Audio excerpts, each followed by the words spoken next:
Hello everyone and welcome to the legal saga. आज हम बात करेंगे बजट की। बजट 2023-24 जिसका नाम दिया गया है अमृतकाल। इस अमृतकाल के तीन मेन विजन हैं जिसमें यूथ को काफी ज्यादा फोकस किया गया है। जो पहला विजन है वो है यूथ की ग्रोथ और उनको अपॉर्चुनिटीज देने के लिए। दूसरा विजन है ज्यादा से ज्यादा जॉब अपॉर्चुनिटीज क्रिएट करने के लिए।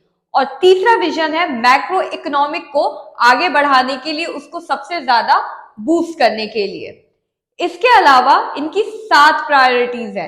7 प्रायोरिटीज को इन्होंने नाम दिया है सप्तऋषि।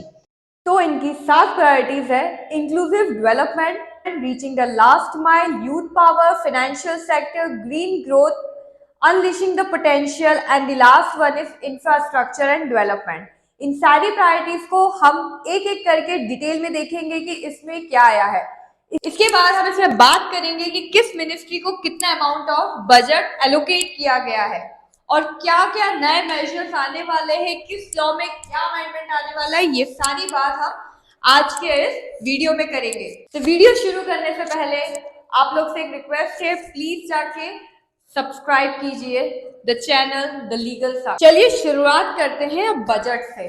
तो सबसे पहले हम बात करते हैं इस बार की फार्मर्स यानी कि हमारे किसान भाइयों के लिए ये मोदी सरकार क्या लेके आई है। तो सबसे पहली चीज जो हमारे फार्मर्स के लिए है वो है डिजिटल पब्लिक इंफ्रास्ट्रक्चर की।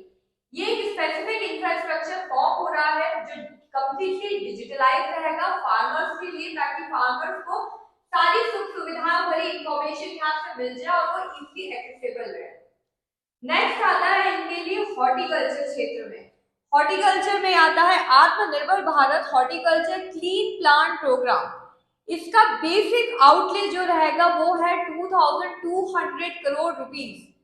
तीसरा जो चीज है वो है श्रीअन्न। श्रीअन्न बेसिकली मिलेट्स को बूस्ट करने के लिए कंट्री में ज्यादा से ज्यादा मिलेट्स को बूस्ट कर सके और इसको ग्लोबल एक्सपोर्ट कर सके। तो इसके लिए Indian institute of millet research को गवर्नमेंट सपोर्ट करेगी। फिर एग्रीकल्चर को और ज्यादा बूस्ट करने के लिए स्टार्टअप्स को ज्यादा एनहांस किया जाएगा, जिसके लिए स्पेसिफिक फंड बनाए जाएंगे और 20 lakh crore agriculture credit facility इस बार दी जाएगी एनिमल हस्बेंड्री, फिशरीज और डेयरी सेक्टर्स के लिए। और इस बार स्टोरेज कैपेसिटी को और ज्यादा सेटअप किया जाएगा ताकि कि फार्मर्स के जो क्रॉप्स और प्रोडक्शन है वो वेस्ट ना हो और उनको ज्यादा स्पेस मिले अपनी चीजों को सेव करने के लिए। बात करते हैं हेल्थ सेक्टर की। तो हेल्थ सेक्टर में इस बार 157 न्यू नर्सिंग कॉलेजेस को एस्टैब्लिश किया जाएगा। इसके अलावा sickle cell anaemia elimination mission launch करने वाली है सरकार। और इस बार फार्मास्यूटिकल्स में बहुत ज्यादा रिसर्च को प्रमोशन मिलने वाला है। इसके अलावा इस बार सरकार एक नई चीज लेके आ रही है, जॉइंट रिसर्च। जॉइंट रिसर्च यानी कि प्राइवेट और पब्लिक का जॉइंट रिसर्च रहेगा। ये जो जॉइंट रिसर्च होगा ये किया जाएगा Indian council of medical research की मदद से। नेक्स्ट हम बात करते हैं हमारे यूथ का सबसे इंपॉर्टेंट सेक्टर यानी कि एजुकेशन एंड स्किलिंग की। इस बार एजुकेशन सेक्टर को बूस्ट करने के लिए टीचर्स ट्रेनिंग प्रोग्राम पे काफी फोकस किया जाएगा, जिसमें district institute of education and training main रहेगा। इसके अलावा गवर्नमेंट का प्लान है कि वो नेशनल डिजिटलाइज लाइब्रेरी को सेटअप करें। थर्डली, फिजिकल लाइब्रेरीज को कंट्रीज में रूट लेवल में सेटअप करने का प्लान है, यानी कि पंचायत, डिस्ट्रिक्ट, वार्ड लेवल्स पे भी फिजिकल लाइब्रेरी स्टैब्लिश होंगी ताकि बच्चों को इजिली बुक एक्सेसिबल हो सके। 11.7 करोड़ हाउस होल्ड टॉयलेट्स को सेटअप किया जाएगा स्वच्छ भारत मिशन के थ्रू। कैश ट्रांसफर किया जाएगा फार्मर्स को किसान योजना के थ्रू, जो कि आउटले किया गया है 2.2 लाख करोड़ टू 11.4 लाख करोड़ तक। इसके अलावा प्रधानमंत्री सुरक्षा बीमा योजना के थ्रू और प्रधानमंत्री जीवन ज्योति योजना के थ्रू 44.6 प्रधानमंत्री जन धन बैंक अकाउंट्स खुलेंगे अराउंड 47.8 करोड़ और उज्जवल योजना के through 9.6 crore LPG cylinders provide किए जाएंगे। इसके अलावा 220 करोड़ कोविड वैक्सीन प्रोवाइड की जाएगी कंट्री में। हम बात करते हैं हमारे दूसरे प्रायोरिटी की यानी कि दूसरे सप्तऋषि की, जो है रीचिंग द लास्ट माइल। जिसमें इस बार लॉन्च होने वाला है प्रधानमंत्री particularly vulnerable tribal group development mission. दूसरा, इस बार फाइनेंशियल असिस्टेंस मिलेगा सस्टेनेबल माइक्रो इरिगेशन प्रोजेक्ट्स के लिए, स्पेशली कर्नाटका एरिया में, ऐसे एरिया जो कि ड्रॉट प्रोन है।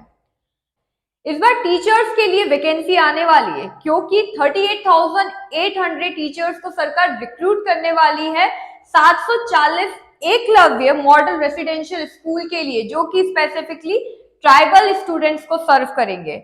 और नेक्स्ट जो है वो भारत श्री लॉन्च होगा, यानी कि Bharat shared repository of inscription, ताकि डिजिटलाइज कर सके हम अपने इंस्क्रिप्शंस को। अब हम बात करते हैं इंफ्रास्ट्रक्चर एंड डेवलपमेंट की। तो इस बार इंफ्रास्ट्रक्चर एंड डेवलपमेंट के लिए जो कैपिटल आउटले है वो इंक्रीज किया गया 33.4% से, यानी कि 10 लाख करोड़ का इंफ्रास्ट्रक्चर इन्वेस्टमेंट आउटले इस बार प्लान किया गया है। इसके अलावा अगले 50 साल तक इंटरेस्ट फ्री लोन प्रोवाइड किया जाएगा स्टेट गवर्नमेंट को, ताकि वो इंफ्रास्ट्रक्चर डेवलप करे अपने स्टेट में। रेलवेज के लिए इस बार जो कैपिटल आउटले है वो है 2.4 लाख करोड़ रुपीस।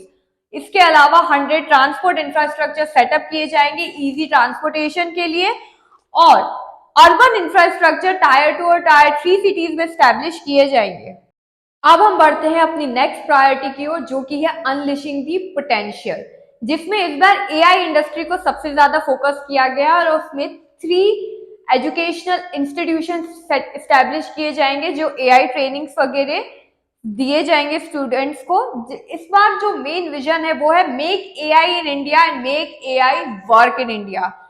इसके अलावा सरकार इस बार नेशनल डेटा गवर्नेंस को इंट्रोड्यूस करेगी। आते हैं से विश्वास 1, जिसमें रिलीफ मिलेगा एमएसएमई अफेक्टेड लोगों को जो भी कोविड पीरियड के टाइम पे था। फिर दूसरा है विवाद से विश्वास 2, जिसका मेन मोटिव रहेगा कि गवर्नमेंट और गवर्नमेंट एंटिटीज के साथ जो डिस्प्यूट होते हैं उसको इजीली रिसॉल्व किया जाए। फिर इस बार लॉन्च करने वाले हैं फेज 3 ऑफ ई कोड, जिसका आउटले रहेगा 7,000। डिजी लॉ का सेटअप किया जाएगा बिजनेस एंटिटीज के लिए, ताकि कि वो अपने बिजनेस डॉक्यूमेंट्स को इजीली स्टोर कर सके ऑनलाइन प्लेटफॉर्म में, उसको इजीली एक्सेस कर सके और शेयर कर सके। 100 5G लैब्स को सेटअप करने वाली है गवर्नमेंट, और ज्यादा से ज्यादा इंपोर्ट को एनकरेज करने के लिए रिसर्च एंड डेवलपमेंट ज्यादा रहेगा इस बार ग्राउंड डायमंड सेक्टर में। अब आगे बढ़ते हैं ग्रीन ग्रोथ की तरफ, यानी कि इन्वायरमेंट के लिए इस बार सरकार के क्या प्लान्स है। तो इस बार सरकार ग्रीन ग्रोथ को प्रमोट करने के लिए बैटरी व्हीकल्स को ज्यादा प्रमोशन दे रही है। इसके अलावा इस बार सरकार लॉन्च करने वाली है प्रधानमंत्री programme for restoration awareness nourishment and amelioration of mother earth. फिर 500 new waste to wealth plant under Govardhan scheme launch किए जाएंगे, और ग्रीन क्रेडिट प्रोग्राम फॉर्म किए जाएगा ताकि इनिशिएटिव दिया जाए सस्टेनेबल एक्शंस को। सस्टेनेबल इकोसिस्टम डेवलपमेंट के लिए मिष्टी लॉन्च होने वाला है, जो कि है mangrove initiative for shoreline habitats and tangible income for mangrove plantation along the coastline। फिर इंप्लीमेंट किया जाएगा अमृत धरोहर of optimal uses of wetlands के लिए, और 10,000 बायो इनपुट रिसोर्स सेंटर को फैसिलिटेट किया जाएगा फार्मर्स के लिए, ताकि कि नेचुरल फार्मिंग को अडॉप्ट किया जाए। और coastal shipping for energy efficient transportation का ज्यादा प्रमोशन रहेगा इस साल, और फंड्स वगैरह एलोकेट किया जाएगा जिससे कि जो पुराने ओल्ड पॉल्यूटिंग व्हीकल्स है उसको न्यू व्हीकल्स के साथ रिप्लेस किया जा सके। अब बात करते हैं यूथ की। यूथ पावर को नाम दिया गया है अमृत पीढ़ी। इनके लिए सरकार 3 मेन चीज लाई है। सबसे पहले 3 ऐसे इंस्टीट्यूशन इस बार सेटअप होने वाले हैं जो एआई पे फोकस रहेंगे। इसके अलावा प्रधानमंत्री कौशल विकास योजना के थ्रू लॉन्च किए जाएंगे कुछ स्पेशल कोर्सेज, जिसमें coding, AI, robotics, 3D printing वगैरह मेन रहेंगे। इसके अलावा टूरिज्म सेक्टर को बूस्ट करने के लिए 50 ऐसे डेस्टिनेशन डिसाइड किए जाएंगे, और जिसमें सबसे ज्यादा इन्वेस्टमेंट किया जाएगा ताकि कि हम फॉरेन टूरिज्म को और ज्यादा बूस्ट कर सके अपनी कंट्री में। और फिर यूनिटी मॉल को स्टैब्लिश किया जाएगा, जिसका मेन एम रहेगा sale of one district one product, यानी कि आपके डिस्ट्रिक्ट का जो भी ज्योग्राफिकल इंडिकेशन प्रोडक्ट है या फिर हैंडीक्राफ्ट प्रोडक्ट है वो आप सेल करेंगे उस यूनिटी मॉल के थ्रू। अब बात करते हैं फाइनेंशियल सेक्टर की, तो इसमें इस बार सेटअप किया जाएगा नेशनल फाइनेंशियल इंफॉर्मेशन रजिस्ट्री को, इसके अलावा सेंट्रल डेटा प्रोसेसिंग सेंटर को, और क्रेडिट गारंटी स्कीम बनाई गई है एमएसएमई के लिए जो इफेक्टिव हो जाएगी 1 अप्रैल 2023 से, जिसका आउटले है 9000 करोड़। और इसके अलावा कोलेटरल फ्री गारंटी क्रेडिट दिया जाएगा 2 लाख तक, जिसका ज्यादा से ज्यादा कॉस्ट को रिड्यूस किया गया है। इसके अलावा इस बार की जो सबसे ज्यादा हाईलाइटेड चीज जो स्पेशली वुमेन्स के लिए लेके आई है सरकार, वो है महिला समान बचत पत्र, जो वन टाइम स्मॉल इन्वेस्टमेंट है। टेन्यूर इसका रहेगा 2 साल और इसमें आप डिपॉजिट कर सकते हैं 2 लाख तक की आपकी बचत को। फिर सीनियर सिटीजन्स के लिए कुछ बेनिफिट्स लेके आई है सरकार, जिसमें इनको 15 लाख से 30 लाख तक के सेविंग स्कीम का फायदा मिल सकता है। Gujarat international finance tech city यानी कि गिफ्ट को first international financial service centre बनाने के लिए सरकार इसको इनिशिएटिव लेगी काफी प्रमोशन करने के लिए। और इसके अलावा ज्यादा से ज्यादा ट्रेन प्रोफेशनल्स को इस बार सरकार क्रिएट करेगी सिक्योरिटी मार्केट के लिए, ताकि लोग अपने आप को सर्टिफाइड फॉर्म में एजुकेट कर सके सिक्योरिटी मार्केट में। अब बात करते हैं फिस्कल मैनेजमेंट की, तो फिस्कल मैनेजमेंट में इस साल 50 साल इंटरेस्ट फ्री लोन प्रोवाइड किया जाएगा स्टेट को, ताकि वो कैपिटल एक्सपेंडिचर में एक्सपेंसेस कर सके 2023 से 24 के लिए। फिस्कल डेफिसिट इस बार का रहेगा 3.5% ऑफ जीएसडीपी, जो स्टेट को अलाउड रहेगा। और फिस्कल कंसोलिडेशन डेफिसिट जो है वो रहेगा 4.5% 2025 से 26 तक। अब बात करते हैं टैक्स प्रपोजल की, तो इस बार इनडायरेक्ट टैक्स को काफी ज्यादा सिंप्लीफाई करने की कोशिश की गई है। सबसे पहले हम बात करते हैं डायरेक्ट टैक्स की। डायरेक्ट टैक्स में इस बार हम सब जानते हैं कि इंडिविजुअल लेवल में स्लैब को चेंज किया गया है, यानी कि अब जीरो से लेके 3 लाख तक की इनकम तक जो टैक्सेबल अमाउंट है वो रहेगा निल, जो कि पहले 2.5 लाख था। 3 से 6 लाख तक रहेगा 5%, 6 से 9 लाख 10%, 9 से 12 लाख 15%, 12 से 15 लाख 20% और 15 लाख से ज्यादा रहेगा अब 30%। रिबेट जो रहेगा वो रहेगा 7 लाख तक के, यानी कि 7 लाख तक आप अपने टैक्स को बिल्कुल आसानी से बचा सकते हैं। जो सरचार्ज है रेट का इनकम का, वो 5 करोड़ के अबव जो है उसको कम कर दिया गया है। पहले वो था 37%, अब ये हो गया है 25%। स्टैंडर्ड डिडक्शन जो रहेगा सैलरीड क्लास और पेंशन लोगों के लिए, तो सैलरीड क्लास के लिए रहेगा 50,000, पेंशन के लिए रहेगा 15,000। एग्जेम्पशन लिमिट जो है टैक्स की वो 25 लाख हो गई है for leave encashment on retirement for non government salaried programmes लोगों। जो टीडीएस है अब उसको रिड्यूस कर दिया गया है, पहले वो 30% था, अब वो 20% हो चुका है। तो अब जैसे कि नया स्लैब आया है तो सरकार ने सिटीजन्स के हाथ में कंप्लीटली 2 ऑप्शन छोड़ दिए, या तो वो पुराने टैक्सेशन सिस्टम को फॉलो कर सकते हैं, अगर वो चाहे तो वो नए टैक्सेशन सिस्टम को भी फॉलो कर सकते हैं। कमेंट करके हमें बताइए कि आप कौन से टैक्सेशन सिस्टम के साथ अपना टैक्स भरेंगे, पुराने वाले के साथ या फिर नए वाले के साथ। बात करते हैं कि इंडस्ट्रीज के लिए क्या क्या टैक्स बेनिफिट्स है इस बार। तो अगर आप एमएसएमई में रजिस्टर्ड है तो आपको डिडक्शन तभी मिलेगा जब आप पेमेंट एक्चुअल में करेंगे। जब तक एक्चुअल पेमेंट का रिसिप्ट आप शो नहीं करेंगे तब तक आपको कोई डिडक्शन नहीं मिलेगा। जो कॉर्पोरेट टैक्स बेनिफिट है ऐसे कॉर्पोरेटिव की जो 31 मार्च 2024 तक अपना कॉर्पोरेट सेटअप कर लेते हैं तो उनको 15% एक्सटेंशन बेनिफिट्स मिलेंगे। स्टार्टअप्स के लिए जो टैक्स बेनिफिट रहेगा वो 1 साल तक कंटिन्यू रहेगा। इनकम ऑफ अथॉरिटी बोर्ड है, कमीशन है, जो स्टैट्यूट्स या फिर यूनियन या फिर सेंट्रल ने सेटअप किए हैं उनकी इनकम कंप्लीटली एग्जेम्प्टेड रहेगी इस बार। अगर आप अपने गोल्ड को इलेक्ट्रॉनिक गोल्ड में कन्वर्ट करते हैं या फिर इलेक्ट्रॉनिक गोल्ड को गोल्ड में कन्वर्ट करते हैं तो ये कैपिटल गेन की तरह ट्रीट नहीं किया जाएगा।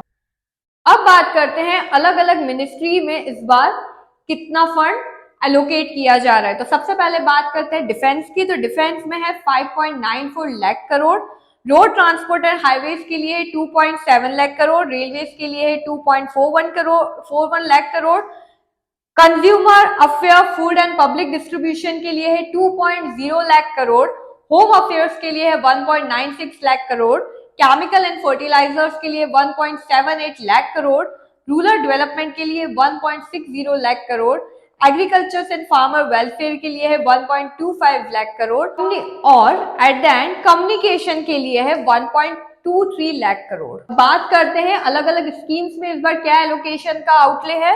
तो डेवलपमेंट ऑफ फार्मास्यूटिकल इंडस्ट्रीज के लिए है 1250 करोड़, जल जीवन मिशन के लिए है 70,000 crore, Eklavya model residential school के लिए 5,943 करोड़, प्रधानमंत्री आवास योजना के लिए है 79,590 crore, scheme for faster adoption of manufacturing of EVs के लिए है 5,172 crore and north east special infrastructure development scheme के लिए है 2,491 करोड़। अब कुछ इंपॉर्टेंट हाइलाइट्स देखते हैं इस बजट के। तो इस बजट के हिसाब से जो पर कैपिटा इनकम है वो डबल हो गया, यानी कि 1.97 लाख ये 9 साल में रहेगा।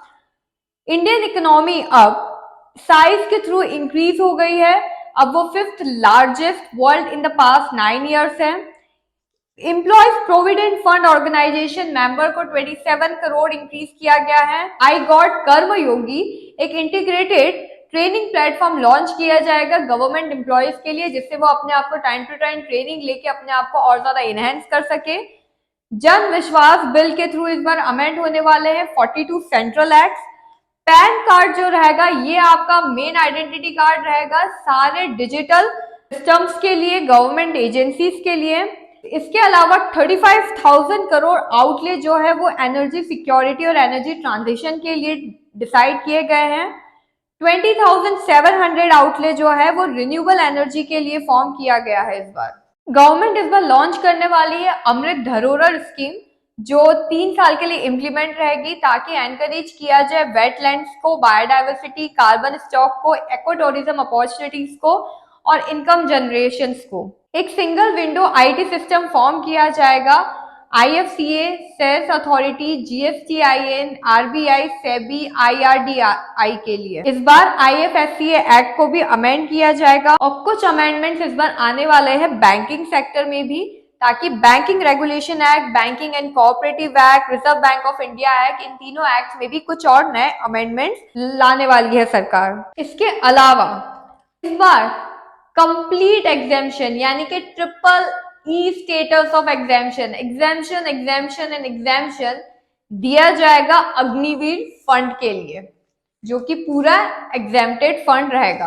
अब बात करते हैं बजट एस्टीमेट की। तो इस बार जो टोटल रिसिप्ट है वो है 27.2 लाख करोड़ की, टोटल एक्सपेंडिचर रहेगा 45 लाख करोड़ का, नेट टैक्स रिसिप्ट रहेगा 23.3 लाख करोड़, फिस्कल डेफिसिट रहेगा 5.9% of GDP, net market borrowing से 11.8 लाख करोड़ और ग्रॉस मार्केट बोरोइंग से ₹15.4 लाख करोड़ का।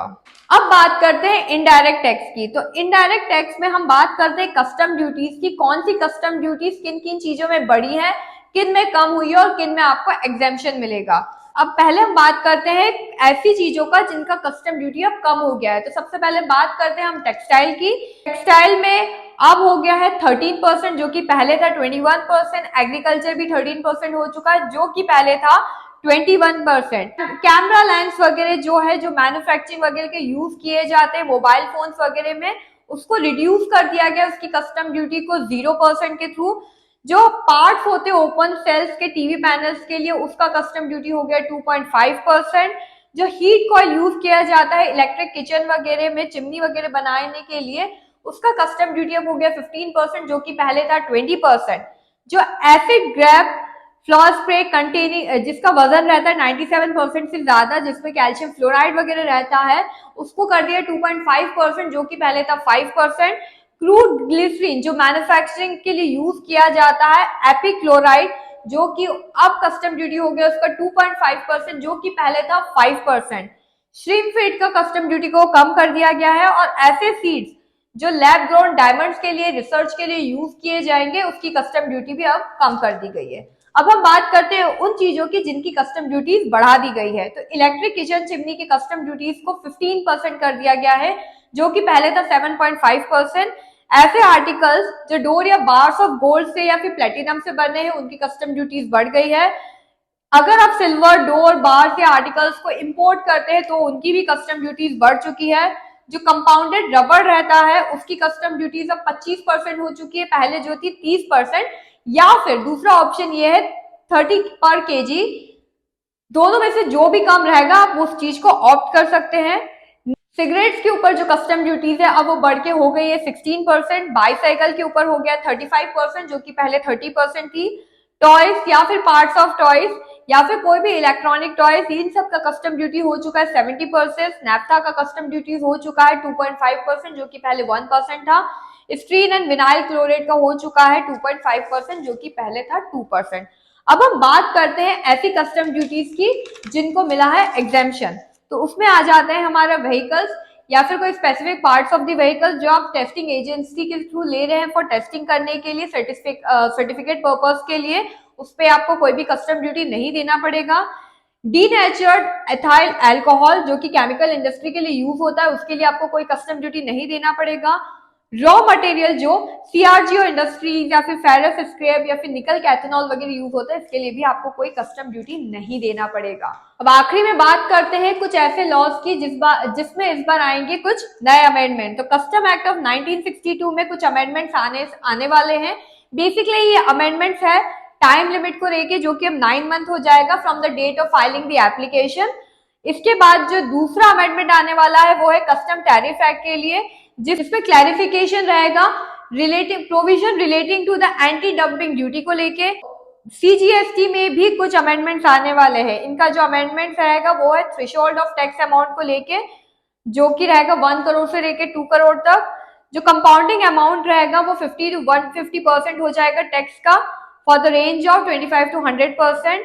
डीक्रिमिनल कुछ ऑफेंसेस है जिसको डीक्रिमिनलाइज करने वाली है इस बार गवर्नमेंट सीजीएसटी के थ्रू।